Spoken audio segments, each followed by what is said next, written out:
The right wing in Florida has been caught in a scheme that involves funneling dark money to so-called ghost candidates with the intention of siphoning votes away from Democratic candidates or incumbents so the Republican candidate can win.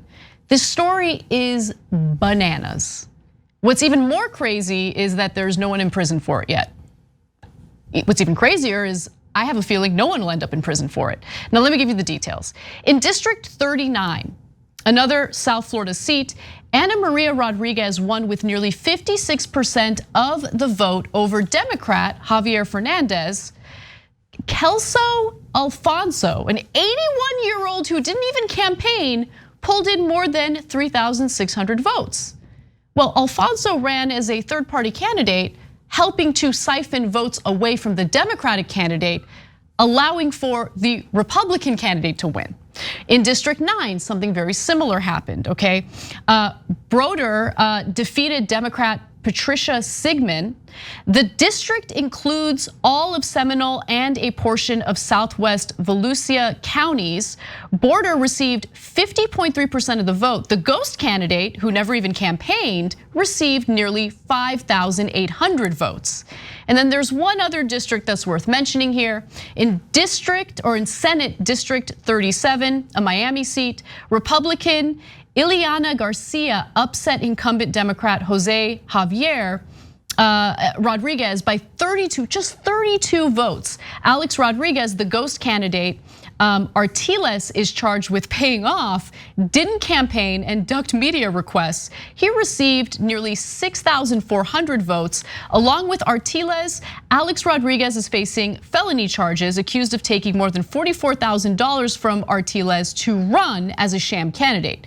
Now in this case, you have some cooperation with the authorities investigating this, meaning that the ghost candidate in the Senate District 37 race agreed to plead guilty and hand over some information about what really went on. Prosecutors charged former Senator Frank Artiles in March with felony campaign fraud charges, saying that he secretly gave more than $44,000 to ghost candidate Alex Rodriguez so that he could run in the 2020 election to confuse voters and siphon ballots from then Democratic candidate Senator Jose Javier Rodriguez. The funds allegedly came from a dark money source.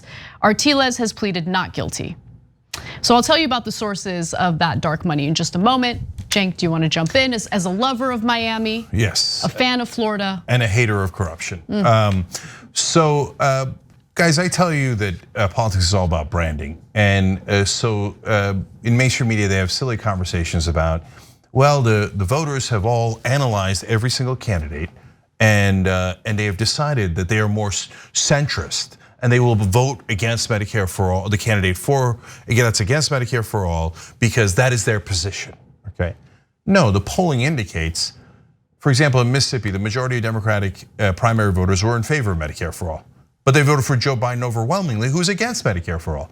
Why? They were tricked by the media that told them Biden's the only one who can win, so you better not vote your interests. Okay, so Florida overwhelmingly voted in favor of increasing the minimum wage to $15 an hour through a ballot initiative, okay?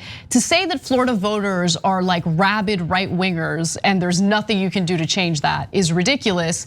On the issues, they tend to be in favor of what we advocate for, progressive economic policies. But also now we're finding that there was literal rigging taking place. Dark money being funneled to these ghost candidates with the very intention of siphoning votes away from the Democratic candidates. So when Alex Rodriguez, who is not an actual candidate, runs and gets 6,400 votes, it proves definitively that people did not study the candidates. They didn't study the policies. Alex Rodriguez didn't even run. He never went to any campaign events. Wouldn't talk to the media. Yeah, people saw Alex Rodriguez and they remember that name. Now, why do you think they remember that name?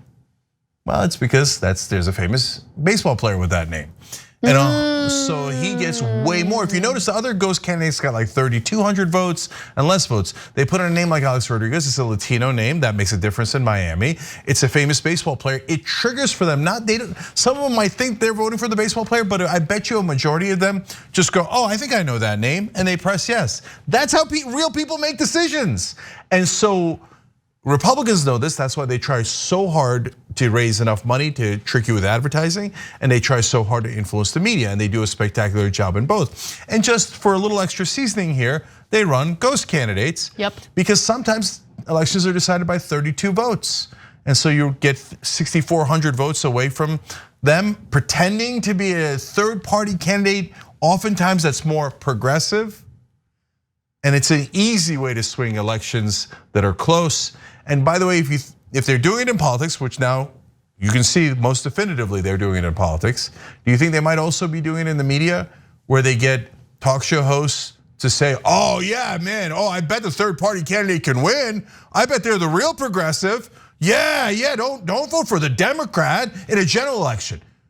In a primary, you should vote for progressives, 100%, 200%, right? In a general election, after all is said and done, all of a sudden you had all these talk show hosts with all their new houses who are telling you, "Oh, don't vote for the Democrat.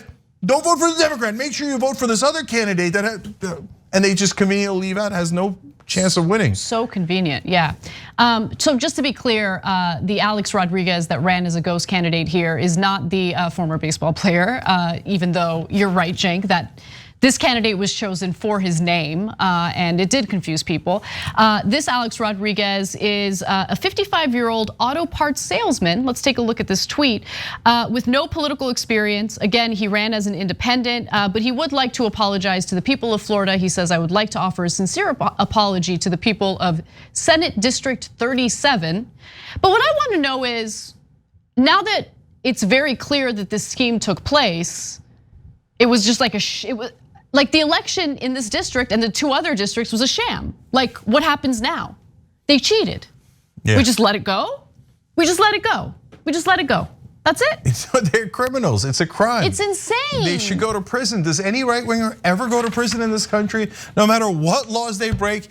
Look, the least culpable out of all those guys is the rando Alex Rodriguez, who really, he didn't know what he was doing. No. Of course he should go to jail. Of course he knew what he was doing. He took over $40,000. I think one of them did. As part of the plea deal, by the way, he's not going to go to jail. He's going to get 3 years of probation, and he's spilling the beans. Right. Okay, fine. Okay, so. But the most important part is not the rando that they picked with the famous name. It's the guy doing the scheme. He should go to prison for a long, long time. By the way, if you're a Republican, aren't you worried about election integrity? You guys have been saying that for a year straight. Election integrity, they're cheating, it's rigged. Okay, now it looks like your guys are cheating. You want them in jail? I guarantee you every Republican's like, "Well, it could have been Alex Rodriguez. He could have been dating J-Lo. I don't know. How we tricked ya." You don't care about democracy. You don't care about elections. All you care about is power. So the only way we're gonna get rule of law back in this country is to put away criminals. And in this case, you want to talk about redoing an election? There was fraud in the election. Yeah. Of course they should redo it. Real quick, I gotta talk about the dark money groups, right? Because where did the $44,000 come from, which was then given to Alex Rodriguez? Well, that former senator in Miami, Frank Artiles, is the one who set all of this up. But where did he get the money to pay Rodriguez? Well, there are two groups that you should keep in mind, okay? So one of them is known as Data Targeting Inc. And it's run by a guy named Patrick Bainter. He's a longtime Republican operative. His firm is in Gainesville. And then Artiles, again, he earned $90,000 as a consultant for Data Targeting Inc.